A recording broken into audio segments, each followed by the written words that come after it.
Hello and welcome to the Pedders Suspension and Breaks Outer East Football Netball Show, brought to you by Gameface. I'm Adam Miller, and joining me in the studio is Adam Brogden. Good afternoon, Adam. Good afternoon, Aidan. It's a fantastic day, and just so many results on the weekend. I can't wait to talk about them. We have already had a couple more grand finals. We had our Veterans Grand Final. We had our Women's Grand Final as well. We've got more senior footy finals coming up as well. So in this episode, first of all, we'll bring you all the latest news from across our competition. We have our in-studio guests, Warburton-Wesburn Grand Final best and fairest Gabby Woods and Mount Evelyn's Mackenzie Adams. We review the Vets Grand Finals and the two Women's Grand Finals, plus preview this weekend's finals. And of course, a huge thank you to Pedders Suspension and Breaks, a partner of the Outer East Football Netball Show. Well, making news this week in our Better News segment. Firstly, we'd like to congratulate Eloise Argoon, Sienna De La Sota, Ava Upton and Georgia Ragg, who have made it into the top 25 for the 19 and under state squad. The top 25 will now be involved in Netball Victoria's Elevate program, which provides emerging talented athletes aged 15 to 18 years with the delivery of holistic skill development, strength and conditioning and court work sessions within a controlled daily training environment. The girls will then try to be selected in the final squad of 12. A special congratulations as well to our very own Kate Upton, who's been appointed coach of the Elevate program.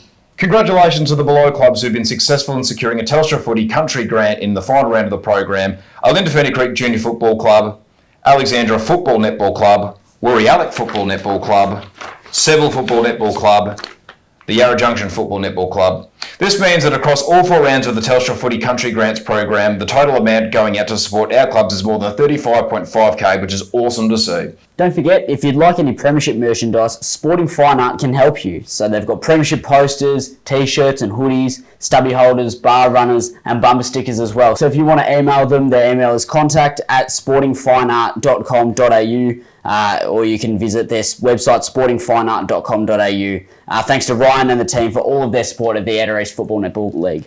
Well, we've got plenty of action coming up this week, but first of all, we'd like to review some of the games that we did call over the weekend. So firstly, we'll start with the Veterans Grand Final, which did happen at Gembrook Recreation Reserve last Friday night. And Adam, it was a game that went down right to the very last second and had everything. It was amazing. It was some really high quality football, lots of physicality. Yes, it was great to see a lot of the old boys just throwing their bodies around. And it was really entertaining footy, and it really came down to the last final seconds. Only how many points in it did it end up in the end? 3. 2 points in the end. It was 3 points with 30 seconds to go. There was a shot at goal on the goal square that was missed. We nearly saw a massive upset. The undefeated Gembrook nearly went down, but it was an incredible game of footy. I felt like Belgrave maybe missed a couple of opportunities in that third quarter. I'd say so, yeah. Maybe hurt them a little bit, but it was a really good fight by Belgrave. I think a lot of us thought Gembrook might win that game quite easily, and they came home with a wet sail in that last quarter. They just come from nowhere. It felt like Gembrook had it home and hosed, and Belgrave surely gave them a fright, but Gembrook did hold on in the end. Yeah, it was... I don't reckon my heart rate settled at any point during the second half of that game. It was such like an even wrestle, and then just towards the end, I really thought Belgrave were going to come away with the win, which would have been a huge shock. Probably wouldn't have ended up as a great day at Gembrook Footy Football Netball Club due to it being a home game essentially for them. And but it ended up being just a missed shot with a few seconds to go, and unfortunately for Belgrave, they just couldn't quite get it done. But entertaining footy nonetheless. No, it was well done there to the Gembrook Footy Club. Heading across now was our Division 2 Women's Grand Final, Warburton-Wesburn versus Emerald, and it was pretty good in the first half, but I think Warburton-Wesburn just showed how good they were in the second. Yeah, I'd agree. I think that they just had so much skill and so much depth, and I just think that they ran Emerald off their legs. Emerald did such a good job of defending them in the first half and just couldn't stay with them for the rest of the game.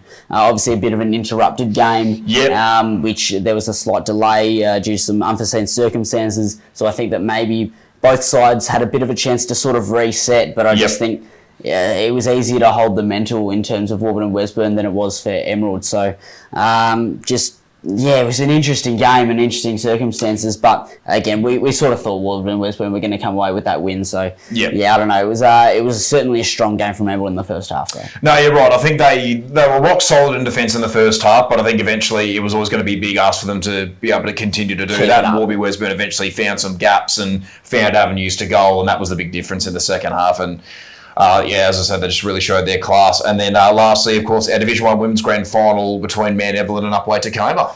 Yeah, so that was another one where we came in knowing, or thinking that we were knowing that Man Evelyn were probably going to come away with the win, and they did. So they were obviously undefeated all season, and they've been putting on an absolute clinic. They've been the benchmark all year, and they got it done in the grand final in still rather well done fashion. Upway Tacoma stayed with them for quite a long time. It felt, even on the scoreboard, maybe it wasn't as close. Like, it was only a 35-ish point game. But it was 37 in the end. Yeah, so it was still like quite a few goals, 5 goals at most times. But it was still felt kind of close. Upway Tacoma certainly showing their presence.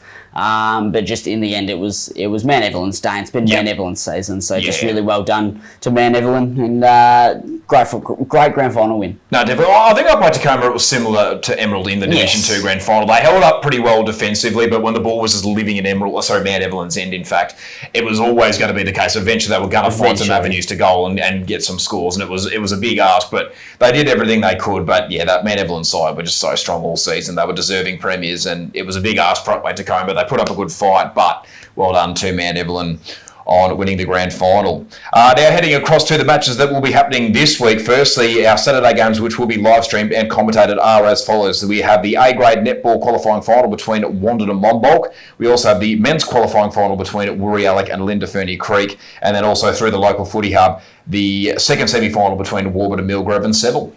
Yep, and then on our Sunday, we'll have the A-grade elimination final between Emerald and Woori-Alec. We'll also have the men's elimination final between Monbulk and Hillsville. And then we'll have the men's semi-final between Pakenham and Alexandra on the local footy hub game. We also have games that will be live streamed but not commentated, and those games are as follows. Firstly, the A-grade second semi-final between Seville and the Pakenham Lions. And then on Sunday, the A-grade first semi-final between Warburton-Millgrove and Yarra Glen. Now heading across to the games that we will be commentating on the weekend. First up, it is our qualifying final between Woori-Alec versus Linda Fernie Creek. Last time these two sides played, well, Adam and I were there. It was a 1 point difference. Woori won 11-12-78 to Linda Fernie Creek 11-11-77. Some of the key matchups, I think Peter Lucas head-to-head once again with Geordie Williams in the middle is going to be quite a big one. I think Paddy Seymour will go head-to-head with Taylor Gibson, who's now got 86 goals for season 2025. And then down the other end, I think Jacob Atchison head-to-head with Noah Dest, who's kicked 30 goals this season, Linda Fernie Creek's leading goal kicker. Then for the other game, which will be played on Sunday, the elimination final, Monbulk taking on Hillsville. Last time these two sides played, Monbulk won quite convincingly by 83 points, 17-9-111, defeated the Bloods 4-4-28. Some of the key matchups, Ryan Burley probably head-to-head with Nick Mendy in the midfield, and then I think Brandon Murphy will go head-to-head with Jonathan Avern, who's come back into the Monbulk side playing forward, and then also Robbie Saver, I think he'll go head-to-head with Charlie Warren of Hillsville. So that'll be some of the key matchups in that game. Now taking a look at the netball, first of all, the qualifying final between Wandon and Monbulk. The last time these two sides played was back in, I believe it was round 12 of this year, and Wandon won that game 69-51 quite convincingly.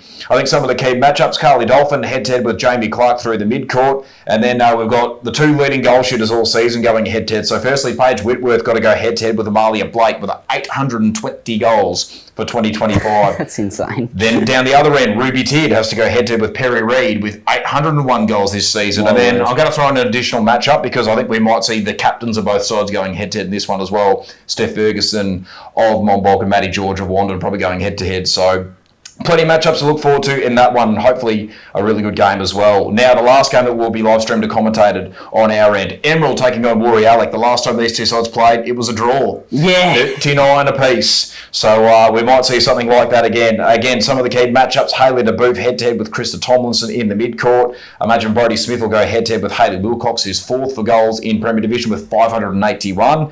And then down the other end, I think Amber Thorne will go head-to-head with Mackenzie Fox with 363 goals, who's Emerald's leading goal scorer for season 2025. So we'll go through our tips, Adam. First of all, the qualifying final in the footy between Woori-Alec and Linda Fernie Creek. How do you see that one panning out? I think Linda Fernie Creek have got it. Yeah? I think that there's been such a... Look, it's 2-0 so far this season. It is, yep. So Woori-Alec have won both games, but they've won the two games by a combined margin of 2. Yep. So don't let that slip your minds, anybody at home.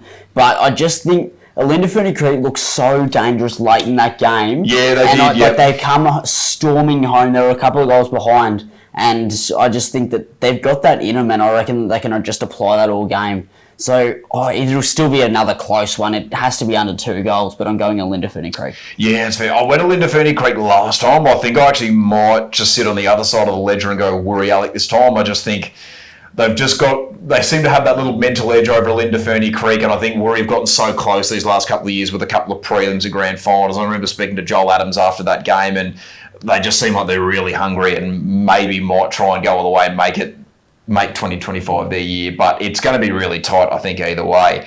Next up, the elimination final between Monbulk and Hillsville. I think it's Monbulk.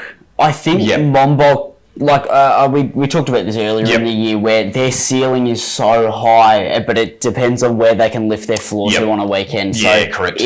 It really just depends on what sort of mental game that they bring with them, and I reckon they're going to bring it all. So I'm going with Monbulk this week. I've got to agree with you on that one. I think they're the only team so far who's been able to knock off London, and that very much, sort of strengthens the point that they've got a high ceiling. They beat Woori-Alec as well, so their best football can do it with the best, but the floor is a little bit low with Monbulk. Sometimes it can dip, so it does depend what Monbulk will show up, but I do think Monbulk, I think will win and could potentially go deep in the finals and really give it a good shake-up. 100%. Heading across now to our qualifying final in the netball between Wandon and Monbulk. I think it's Wandon. Wandon have showed everything that they've got this year, and I think that just to cap off a fantastic, there's still more games after this, but I reckon just Wandon are just going to come storming home. Wandon for me. Yeah, look, I'm going to go with Wandon as well. They've owned the matchup against Monbulk. 18 goals the last time they played. The game that I called earlier this year, that was a 23-goal margin, so they really got the wood on Monbulk. And again, a bit like Woori-Alec in the footy, Wandon prelim final last year, the grand final lost 2 years ago, and the prelim. They're another team who's gotten so close, but have just kept falling short. And I think, again, they're going to use that sort of drive and that fuel to really go deep into finals again this year, so I think they'll get the job done there. And then lastly, the elimination final in the netball between Emerald and Woori-Alec. That's a hard one. Obviously, like you said, they tied last time they played. I think I'm going to go Emerald. I don't know. I just got a gut feeling. I think that they're such an evenly matched up, two sides, and I think I've just seen some quite strong netball while you're commentating. I'm just watching, I've seen a couple of games. Woori-Alec as well. Look, it's a hard decision to make, to be honest, but I'm going to go with Emerald. Also going to agree with you on that one as well. I've been really impressed with Woori-Alec this season. They finished 9th last year. They didn't even have a netball team. They were in recess back in 2023. So the fact that they've been able to rise up and come into finals is absolutely incredible. But I think this Emerald side might just be a little bit too strong. But I think Woori have certainly shown some improvement out of sight this year for sure. But I think the Bombers will also be key, particularly now that they're probably going to be going down to Division 1. There might be a bit of extra drive for them to maybe go all the way in Premier Division, knowing they won't get a crack at it next year. So maybe. I'm going to side with Emerald on that one. Yeah, fair enough. All right. Before we head over to our next segment, we'll now go through our community predictions from the week because we've got plenty of them to go through. So firstly, it will be our A-grade netball qualifying final between Wandon and Monbulk. Our men's qualifying final between Woori-Alec and Olinda Ferny Creek. The men's semi-final between Warburton-Millgrove and Seville. The A-grade netball final between Seville and the Pakenham Lions. The A-grade elimination final between Emerald and Woori-Alec. The men's elimination final between Monbulk and Hillsville. The men's semi-final between Pakenham and Alexandra. And the A-grade semi between Warburton-Millgrove and Yarra Glen. Since 1950, Pedders have understood that every customer's journey is different, but our solution remains the same, to get you where you want to go as safely as possible. We believe it's not just the destination that matters, but also the journey, and we are committed to creating better journeys for everyone. Well, our only interview this week was our 2 in-studio guests from our 2 premiers from the weekend in the Women's Football Division 2 and Division 1. It was Gabby Woods of Warburton-Wesburn and Mackenzie Adams of Mount Evelyn. Well, Gabby and Mackenzie, thank you so much for joining us in the studio. Firstly, we'd like to congratulate both of you girls for both winning premierships fresh off the weekend, which is amazing. Now that we've had a few days to reflect, how are you feeling about the season you've had and winning the grand final? Really good. Sort of only just come good today from a couple of game bender, but no, it's really good. Obviously had a really good season with the girls. Went undefeated, which was quite nice. But the season overall was just unreal. Pooh and Nels put in everything to our team, and Emma and Rach leading it, just really good. And I'm just happy with the result. So. Yep. Yeah, awesome. Obviously, winning grand final is the ultimate goal as a team. So to be able to get there, and obviously same as Gabby, we went through the season undefeated as well. So then to top it off with a flag on the weekend, yeah, it's very exciting. Yep. Speaking of going into the grand final undefeated, did that add any extra pressure knowing that you hadn't been beaten all year? Yeah. I sort of had everyone during the week say, "Oh, you'll be right. You know, you've done it this far." I was like, "Yeah, but if we lose, it's embarrassing." But now, obviously, did create that extra pressure, but we knew just to keep level-headed and to do what we do best, go in what we do every week, and worked out in the end. So yeah. Obviously, so yeah, same as Gabby. There's a lot of teams in history that have gone through undefeated, and then finals is a whole different game. So. It changes a lot, but what you do on the field doesn't change as well. But definitely a little bit of extra pressure, not having lost a game all season. Yep. What was the messages from the coaches going into the game? Pui just sort of taught us to do what we do each week. Yep. Play to our strength, play our roles. We obviously have a very strong midfield, so it was just sort of limiting, keeping it forward, not letting it get too far back, because obviously Powtown was a very small ground. So not letting it sort of go over the back so they can get the cheap goals, but just doing what we do every week, which we did. So, yeah. Yeah, same thing. Obviously. Yep. Like you've done the hard work all season. There's nothing you really had to change. You try to play it. It's just another game, but obviously there's a big reward at the end of it. So just playing our game and to our strengths, as Gabby said. Yep. Gabby, one for you specifically. You were awarded the best on ground medal. Did you expect to hear your name called at the end of the game? No, I thought they had the wrong Woods, to be honest. But no, I didn't actually. Obviously battled it out in the ruck all day. So obviously must have done something good. I think my goal at the end might have sealed it for me. I may have said that 3/4 time Gabby's had a good game, but she needs to kick it off. Did you have any sort of idea the goal may have had a bit of weight on it? I think so. But yeah, 3/4 time I was like, I would love to kick a goal in grand final. But no, I thought my sister obviously had a very good game. So did Lily, I think, kicked 4 or 5. Yep. Scarlett Potter had an unreal game, so I just hadn't, could have been anyone's medal really. If they had 5, you got to give it to everyone. So, but no, I didn't really expect it to be me. No, fair enough. What do you think made each of your seasons so successful? What are some of the things you guys focused on and improved on across the year? Our main focus this year was our fitness. So obviously I didn't play last year, but both my sisters did, and they sort of went out in that prelim to Woori. I think that one just came down to Woori got kind of over them in that last quarter, couldn't really run it out. So our main focus was keeping our fitness up and being really connected as a team. We've sort of grown together a lot more this year.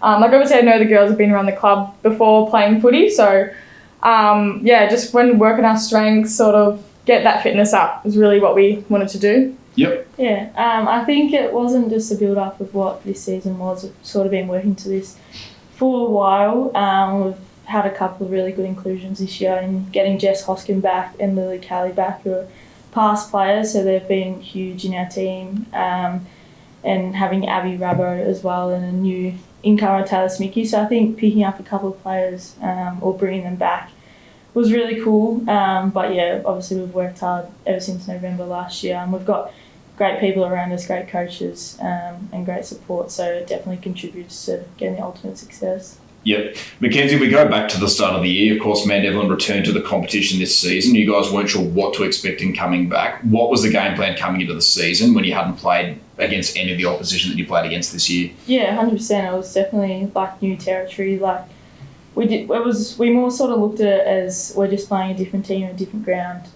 It doesn't really change much, but actually coming into the year, we did actually change our game plan, not because of coming back. We just wanted to play a new style of footy. So it was a lot more attacking style, running off the halfback and whatnot. So that was sort of what we practiced ever since the start of the year. But yeah.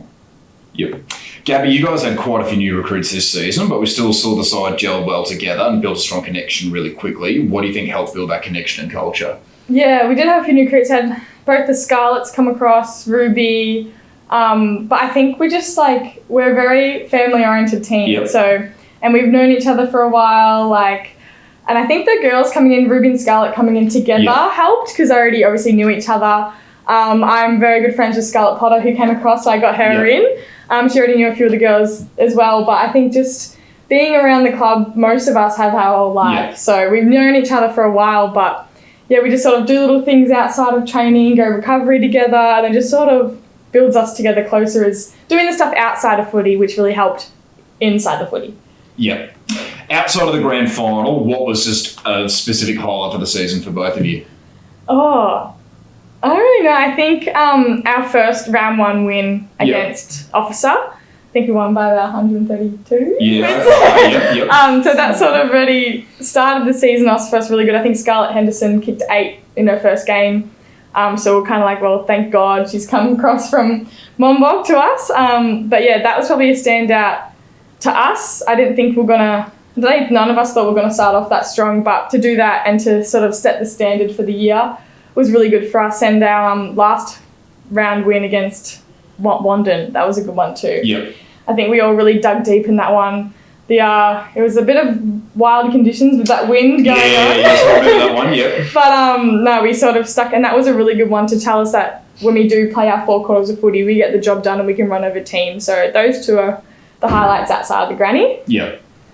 I would say probably our club connection. I think we're really gone from strength to strength in being, the netball, the senior men's, the senior women's are really tight, and that's built over the last 4 or 5 years or whatever. But seeing everyone the other day at the game was really special. So that's definitely been a highlight. And obviously Steve, our coach, announced to us that he wasn't going to be coaching us next year, so definitely to get it over the line, it was actually his first premiership as a coach, was really special. So yeah. He did mention that on game day, Mackenzie, that in previous years had fallen short. Was some of those like near misses? Did that make it a bit more special? Did that give you a bit of hunger for this season to get it done? Yeah, 100%. So 2021.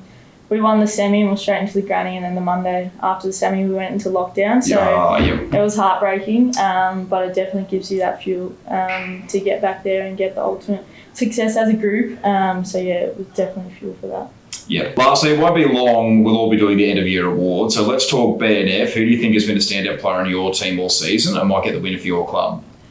I would normally say straight away Mo, but she has had a bit of competition this year. Ruby Ross has come in. She might, sort of fly under the radar. No one much knows, but either Emma or Ruby. And I think if Scarlett Potter maybe played every game this year, she'd be up there too. But definitely Emma obviously will be up there. She's just a great player.